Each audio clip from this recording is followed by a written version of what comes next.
Sampai batas akhir pendaftaran yang telah ditentukan, hanya 6 calon siswa yang mendaftar di SD Negeri 3 Palembang pada PPDB tahun 2024. Kondisi ini sudah cukup lama dialami oleh SD Negeri 3 Palembang karena disampaikan oleh Kepala SD Negeri 3 Palembang, lokasi SD yang dipimpinnya berada di dalam hingga orang tua calon siswa kurang berminat untuk menyekolahkan anak ke SD Negeri 3. Selain itu, menurut Tamzani, di sekitar SD Negeri 3 ini juga terdapat banyak sekolah, di antaranya SD Negeri 10, SD Negeri 38, dan SD Negeri 2. Segala upaya telah dilakukan oleh sekolah dengan sosialisasi untuk menarik siswa baru, namun tetap saja tidak ada yang mendaftar.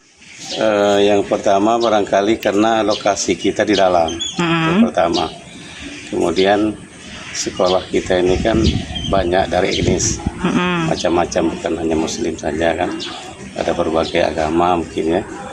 Kemudian di sekitar kita ini banyak sekolah, ada SD 10, ada SD 38, ada SD 2 kan, itu yang terdekat kan.